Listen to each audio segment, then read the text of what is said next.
In this video, we'll see the solos. They work like override scenes. They're great for solos and for quickly highlights that you want to do in your show. So let's take a look on it. And the solos are located on the show choose screen as well, right above your scenes. They work almost like the scenes, but with a main difference that you're not going to save like a snapshot of your preset picker or anything like this. Here, you're gonna use the actual programmer, okay? So you're gonna build your scene and then save here. Let's do this together.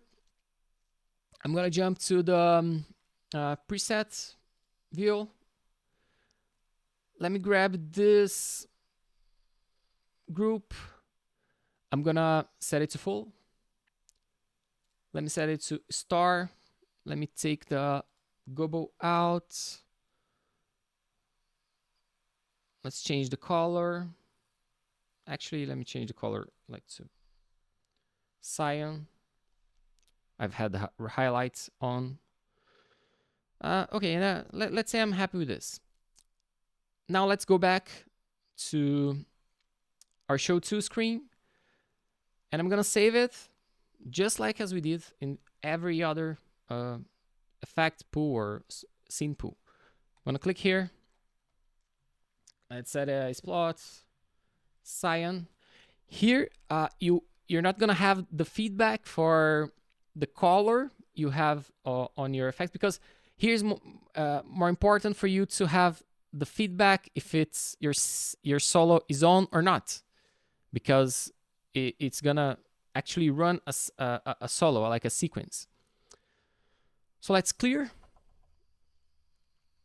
And to trigger it, just click. And why did it, when I click it, it didn't turn on? It took a while because I'm running it on moving black mode.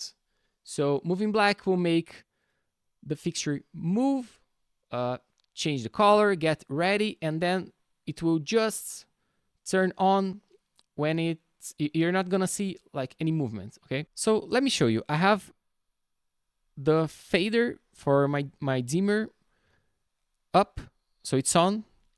See what's going to happen when I do this. It's gonna turn off, and then it's just going to turn on again when it's ready. This is really useful for example, if you have an effect going in your spots. So let's say I have an effect going in my spots.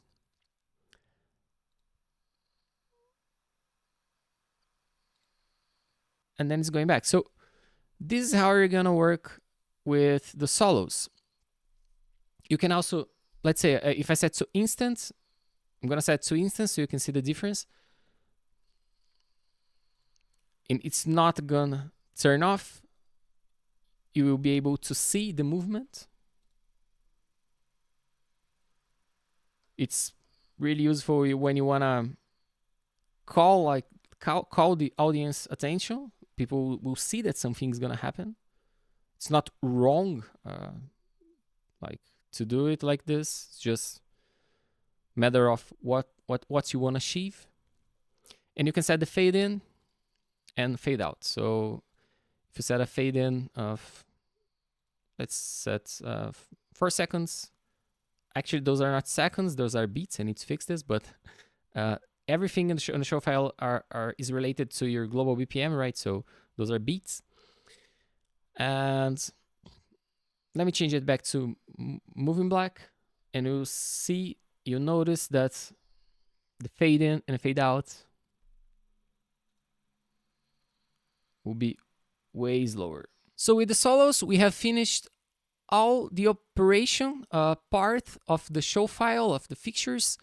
And in the next video, I'm gonna show you how to control your hazes and fogs in the show file in a easier way and like in a free fader way. Okay, so I see you next video.